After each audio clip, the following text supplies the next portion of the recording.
kwitaba Imana hashize nk'amezi 6 aza mu muzimu, aza gusura wa murumuna wanjye kuko turabibona kurwaza umwana baramuroze kiri mu gatuza kigiye gitumagurika nka kuragiye humeka. Turagiye no ku mupfumu mba muri ubwo buzima nisangira, nanjye wakoraga gusangira nabyo, maze ndagira mukundira inzoga kuko nkukundira inzoga nkakunda n'inyama.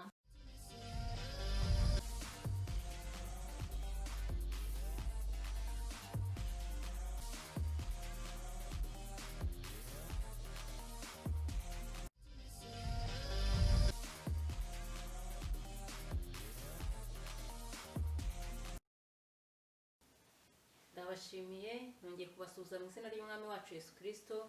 Iyi ni Kamba Karuvari TV, ni channel y'ivugabutumwa, tuvuga ineza ya Kristo, aho Kristo yadukuye, ndetse twavugira n'ijambo ry'Imana ribohora imitima. Twongeye rero kubatumirira umukozi w'Imana witwa Pascaline, ushize yaduhaye ubuhamya bw'aho Yesu yamukuye. Uyu munsi agiye kuduha ubuhamya bw'ukuntu bagendeye mu bigirwamana we n'umuryango we, ariko Yesu akaba yarahamukuye ndetse akaba yarakijijwe. Aranatubwira ingaruka yagize muri iyo mihango yakorwaga n'ababyeyi be yo gusenga ibigirwamana.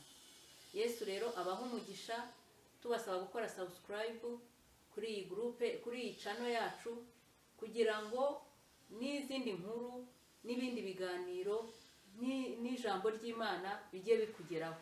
Numara gukanda subscribe ukande no kukazogera kugira ngo ujye umenya inkuru zacu zikugereho. Yesu aguha umugisha rero, kandi inkuru zacu nizikunezeza ukore na share, ukore na like, kugira ngo utwereke ko turi kumwe. Turabakunda rero, kandi tubasabiye umugisha ko mukunze kubana natwe mugakurikirana ijambo ry'Imana rica kuri channel yacu. Yesu abaho umugisha. Bashubuje mu izina rya Yesu Kristo, umwami wacu n'umucunguzi wacu. Yesu abaho umugisha, abakunzi b'Ikamba Karuvari TV. Nitwa Bipfekubaho Pascaline, nje gutanga ubuhamya bushingiye ukuntu nasangiraga n'imiterekero y'iwacu ntazi ibyo ari byo, ariko mbere ya byose reka tubanze twishyire imbere y'Imana tuyishima ko iba yaturenze ikabana natwe. Mana, turi imbere yawe, turagushimye, turaguhimbaje, tugushimye ko waturinze ukabana natwe, tugushimye ko waturinze iri joro, tukabyuka bikemera mwami, tugatambuka bikemera, tukaba turimo guhumeka tushima izina ryawe kuri Imana nziza, kandi ko twabonye gukomera kwawe tutazakuvaho.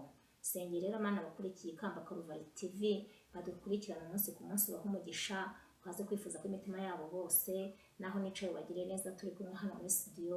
Mana tugire neza, uduhe umugisha, kandi tukabara ku mbaraga zawe. Komeze kutugira neza mwami, komeze kutugira neza kuko uri Uwiteka Imana yacu, niwe duhanze amaso, nta wundi wo kwizerwa no kwiringirwa. Uhabwe icyubahiro kuko ukora imirimo n'ibitangaza ku buzima bwacu. Turagushimye, turaguhimbaje mu izina rya Yesu ryambaje nizeye, amen. Nkuko nayobwiye rero, nitwa Bipfekubaho Pascaline, ndashaka kubaha ubuhamya bujyanye n'ukuntu nasangiraga n'imiterekero y'iwacu ntazi uko ari imiterekero. Iwacu papa na mama wanjye twari dufite urutoki, dufite ikawa, tworoye, dufite amatungo. Hanyuma mu cyumba cy'ababyeyi banjye, ubwo urumva na umwana mutoya ndi munsi y'imyaka 10, habagamo akantu bacukuye bagasasamo utwatsi twitwa ishinge, bakaba twashije urwagwa, bagashyira urwagwa mu gacuma, bakagenda bagaterekaho, bakavugiraho amagambo. Nanjye nkagira nkajya kumva, nkumva ngo murandindira abana, twari abana 4 b'abakobwa. Hanyuma ngo murandindira abana, none nkumva mama avuze amazina yacu twese, ariko nkategereza ko ababwiye bari bumusubize, nkabibura. Ati murarinde kanaka, murinde kanaka, ati murinde kanaka, ati muzabarinde uburwayi, nkategereza ari kubwira, nkabibura. Ubwo rero mama yamara kugenda, nyine amaze kuvugana nabo, bavugana nabo, nanjye nkagenda nkicara kuri ka gacuma k'inzoga nkakanywa, nkanywaho inzoga, nkazarinda nyimaramo, uko ngiye nkasanga inzoga iracyarimo, ariko nkibaza abantu abarimo guha, nkababura kuko ntabwo nari nzi ibyo ari byo. Ubwo bakagura inyama, bagaca uduti tw'ikawa nk'uduti 2 cyangwa 3, bagakataho utunyama dutoya ku nyama baguze, bagatunga kuri twa dukawa, twa duti tw'imishito, bagashyira ku muriro bakotsa, bakagenda bagashyira hahandi n'ubundi bakatwegeka ku nzu, bakavuga amagambo ngo twaje ngo babyeyi, ngo tuzanye ngo ku nyama, bakavuga ibigambo byinshi ngo muturebere abana, ngo mubarinde uburwayi, ngo mubarinde abarozi. Nkagira ikibazo, ariko se abantu mama abwira yababwira ntibamusubize ni bantoki. Ubwo ngubwo yarangiza kuvuga akagenda, nanjye bwacya zanyama nkagenda nkajya kuzifata nkazirya, ariko ntabwo nabaga nzi ibyo ari byo ni ukuri. Ubwo rero hashize iminsi tuza kweza ibishyimbo by'imitonore, mama turatonora turateka duhishije. Twari dufite icyo bita imbehe ya kinyarwanda, icyo bita imbehe ya kinyarwanda. Aza gutabura ibishyimbo, twaruzaga icyo bita umudaho, ashyira ku mbehe. Ashyize ku mbehe, twari dufite insina, ya nsina yera igitoki bita nka zikamwa inyuma y'inzu. Aragenda aramubona izo turajyana. Tugeze kuri ya nsina ateka ya mbehe hasi, kuri iyo nsina hasi, nuko mbona arapfukamye, nanjye muhagarara impande. Aravuga ati rero, ati babyeyi, dore mwaduhaye guhinga, muduha kweza, none ntabwo twarya tutabahaye, turazanye ngo namwe muganure ku mitonore. Ntegereza ko ababwiye bari bumusubize, ndabibura. Nuko ati nawe akoramo aratamira, ati nawe tamiraho. Ndatamira, ariko ntegereza ko bavuga bati murakoze, ndabibura. Turagenda turataha dusubira mu rugo, ya mbehe tuyisigaye. Bukeye nsanga bya bishyimbo birahari. Ibishyimbo ndabimena, byari byagiyemo udushishi, ndabimena imbehe nyijyana mu rugo. Twakunda kuyiriraho urusenda. Nuko rimwe mbaza mama, ariko se abantu uha inzoga ukabaha n'inyama ukaba wabahaye n'ibitonore, ko batavuga ni abahe? Ati ni abakurambere mwana wanjye. Se abakurambere ni ibiki? Ati ni ba data, akambwira ibisekuru, akavuga amazina y'abantu benshi, ariko nyine nkumva ni ibyo nyine, kuko nari umwana ntazi ibyo ari byo, nkananirwa kubisobanukirwa. Ubwo rero tukajya kurya, akavuga ati nimubwire n'abari inyuma baze barye. Avuga ese abantu bari inyuma niba ko hanze nta bantu bahari? Nako hanze nta bantu bahari, abantu bari inyuma barimo guhamagara ni bande? Ubwo tukuvuga ngo nimuze murye, tugategereza ko ari umuntu wakwinjira, tugaheba, tukabona ibiryo tubimazemo. Nuko tuba muri ubwo buzima. Nuko menyera ko bazajya bashyiraho inyama nkazirya, menyera ko bazajya bateka igicuma cy'inzoga nkakinywa, menyera ko bajyana ibishyimbo mu rutoki, nkagenda nkasangira nabyo, ndi gusangira n'imyuka mibi, ndi gusangira n'abadayimoni. Ibyo ngibyo ntabwo nari mbizi. Tubayeho tugahinga ibijumba, twahinga ibijumba akotsa akajyana hahandi. Nkibaza ibintu mama akora bikanshaka. Ubwo rero nari mfite imyaka 7, kuko navuyeyo cyegenza gutangira mu wa mbere mvuye ku Rushashi iwabo wa mama nyogokuru. Atumaho mama yaratwite inda nkuru cyane, aravanga azagende yararwaye urushwima, yarabyimbye inda n'ibirenge ahantu hose yarabyimbaganye. Atumaho mama ngo azagenda njyanye. Aravuga ati se murumuna we wundi mutoya we nzamuzana gute ko muri bisi batabyemera? Aravuga ati wowe uzazane uwo nguwo mukuru, umutoya uzamusigire se, noneho muzaze munsuhuze, uwo mutoya nzajya murebera mu kaguru k'urushishiri. Ubwo nyine turagenda turatega tujya ku Rushashi. Tugeze ku Rushashi, ubwo nyine nyogokuru araturagurira, ngo arimo abwira abakurambere ngo ko twahageze, akafata ibiye abana bakinisha, akajya uko ayihindukiza amabara abwira abo abazimu babo, njye ntabizi, ngo twahageze. Avuga amazina ya mama, avuga n'amazina yanjye, avuga uko n'uwatwite, ngo kandi ngana natwite, bashimira ngo ko tuhageze. Ubwo twamaze iminsi mikeya tugiye gutaha. Aravuga ati rero atakimana izanye, uwo murumuna yitwaga Akimana izanye, ati we nzajya murebera mu kuguru k'urushishi, ati uko ninzajya nza kumusura muzajya mubona ibimenyetso ko naje kumusura. Ubwo ngubwo arangira afata ya biye araturagurira, kuko mama yari mumereye nabi, ngo ndashaka gutaha. Araturagurira ibiye amabara yakwitambika, akavuga ati urugendo ntabwo ari rwiza. Akongera akavuga amagambo ntazi, akavuga amagambo akayihindukiza akayibyinisha mu kiganza. Igeze yiza guhagarara amabara yishinze. Nuko aravuga ngo ngano none muhaguruke mugende ngo urugendo rubaye rwiza, ngo abakurambere barabyemeye. Turataha. Tugeze mu rugo hashize nk'amezi 2, wa mukecuru nyine twagiye kuramwisha isize yitaba Imana. Amaze kwitaba Imana hashize nk'amezi 6, aza mu muzimu, aza gusura wa murumuna wanjye, kuko turabibona murumuna wanjye arwara ibintu by'ibinyete, twabitaga ibinyete, bijengamwe amazi nk'uwababuwe na malaria. Biratutumba cyane, biratutumba bicika ibisebe, kandi byazaga umunsi umwe bugacya bigatonyeka bigahita byuma bikagenda. mama akavuga ngo ni nyogokuru wawe waje kumusura. Twabwira se yaje kumusura gute? Nyine ngo yaje kumusura, undi asa ntiyavuze ko azageza tukabona ikimenyetso, nyine ngo yaje kumusura kuko nyine yaje mu kaguru k'urushishiri. Nkumva ibintu birancanze nkayibirwa byari byo, kuko rero nayo mu gaturika nyine nkibera mu gaturika nkigira mu misa tugasenga, twamara gusenga nkumva nyine twasenze byarangiye, ariko ntazi ko izo mbaraga za karande z'iwacu zizangiraho ingaruka. Naje rero kujya nkunda inzoga, nakunda inzoga mama nkayumva aravuga ngo ukunda inzoga nka nyogokuru wawe, ngo ukunda inzoga nka sogokuru wawe, baba ndi yajyaga atongera bose yajyanyeyo cya gicuma, nkumva arimo arambwira ngo nkunda inzoga nkawe. Noneho nkakunda inyama, ati ukunda inyama nka nyogokuru wawe, ukunda inyama nka sogokuru wawe, akavuga abakurambere bose akabavuga ku murongo.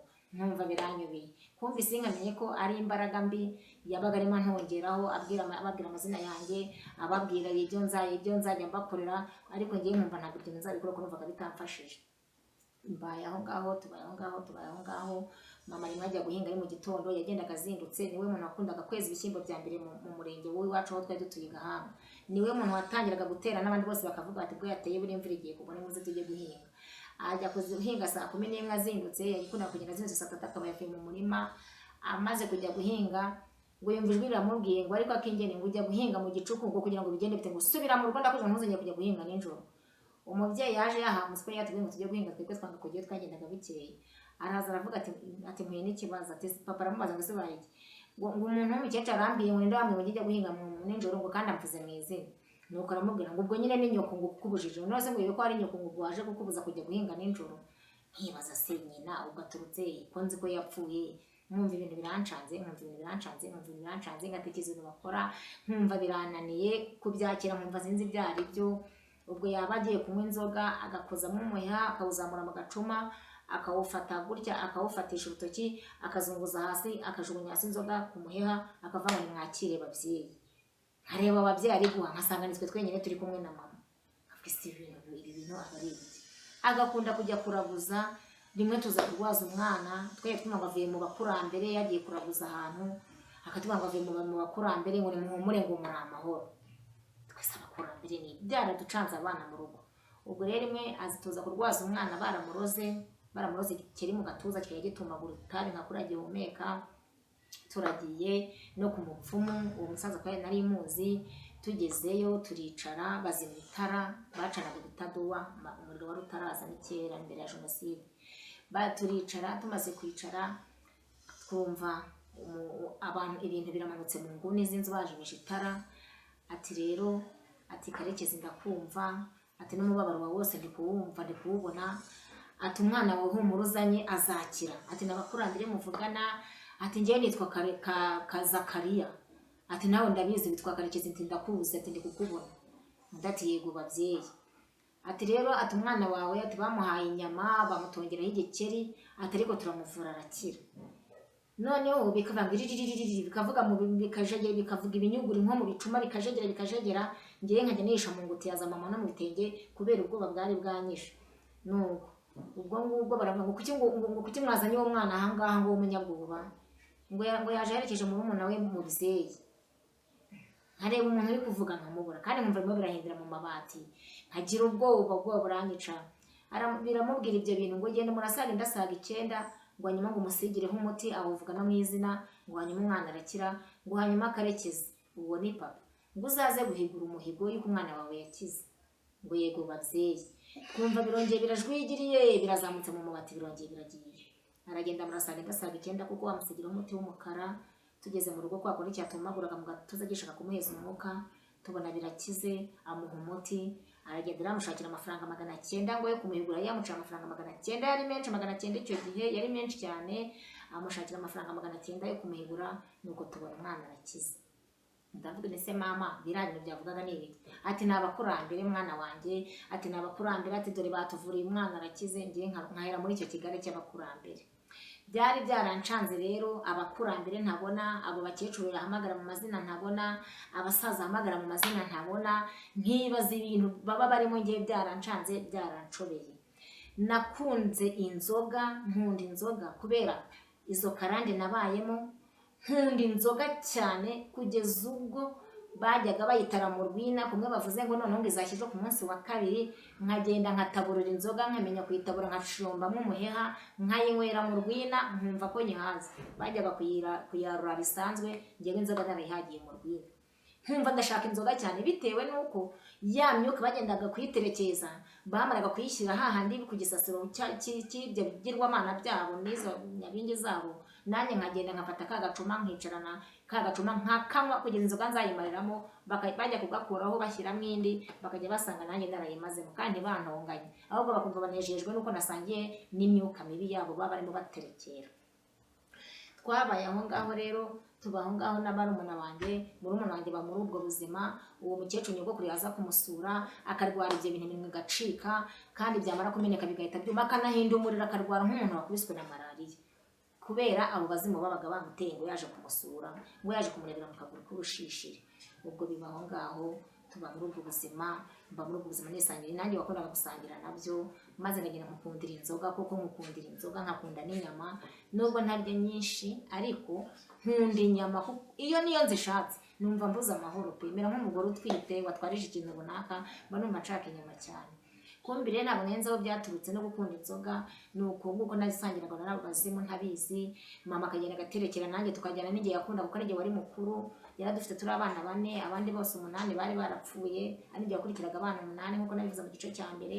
Mama rero akankumva, kumva ko ibyo ajya guha abazimu be nanjye ngomba kubirya. Ariko naje kuguma mu gaturika rero, nza kubatizwa, nanakomerezwa mu gaturike. Mu gaturika ntabwo bamenye izo mbaraga, ahubwo kuko abantu bacu b'agaturika bakunda guterekera no kubandwa no kuraguza, kuko n'abanyagaturika cyane bakundaga kuraguza no guterekera cyane. Na marene wanjye muri batisimu nawe ibyo bintu yarabikundaga, akabikunda cyane. Mbona rero ni umuco, mbona ni ibintu nyine mvukiyemo kandi nkuriyemo. Nakomeje kuba muri ibyo ngibyo, dukomeza kubana gutyo na mama na papa. Papa ageze arapfa muri 90, mama arasigara. Noneho si ukuraguza, araraguza we. Mama akajya ajya kuraguza, ikibaye cyose akajya kuraguza, umwana yakorora akajya kuraguza, urwaye malariya akajya kuraguza, urwaye gapfura akajya kuraguza. Yatujyanaga kwa muganga gake gashoboka, kuko akenshi yajyaga kuraguza mu bapfumu. Ariko yagenda ntabwo yatujyanaga, sibyo ko yazaga akavuga ngo by'abakurambere bamubwiye, kandi mu by'ukuri njye ntabwo najyaga amenya abakurambere, n'iyo myuka ntabwo nabaga nzi byari byo. Njye nkigira mu misa kwisengera, nkikundira kuririmba mu gaturika mu kiliziya, nkikundira kubyinira Imana mu kiliziya. Natangiye gukunda Imana nkiri mutoya, ubanza ari nayo mpamvu yandinze bira byose, ntibimfate ngo bimbate burundu. Imana ikagera ikabinkuramo burundu, noneho ikambatura, ikampa agakiza kayo, nkayoboka inzira y'Imana. Twabaye muri ibyo rero, tuba muri ibyo. Igihe cy'intambara kiragera, kiraza gisanga nyine nkunda kunywa inzoga, gisanga nkunda inzoga cyane, ku buryo najyaga nanyuguza n'amazi mu gacuma nkayiranguza. Nanjye ndi umwana nzi kujya kuvumba inzoga mu baturanyi, nkamenya kwa kanaka ko ejo benze bakatuzana igikatsi, ejo bazaba bahishije, nkajya kunywa inzoga, nkajya no kurya imbetezi zigishyushye. Ntabwo rero kubikunda kundi, ahubwo mfite aho nabikuraga, ariko ntazi ko hari habi. Nanjye nabikoraga ntazi ko ari bibi, nkabikora numva ari byiza, nkanezezwa nuko ya nzoga nayinyweye mu gacuma nkayimaramo. Bashyiragamo nyinshi kuko babaga bazi ko nzayinywa n'ubundi nkayimaramo, bagashyiramo nyinshi. Nta wundi muntu wayinywaga, ni njyewe wayinywaga. Mba muri ubwo buzima, niyo mpamvu rero naje gusayisha mu nzoga cyane. Nkunda inzoga ziranyukama, nkunda inzoga, umubiri wanjye wose uba inzoga, amahoro yanjye nkumva ni inzoga.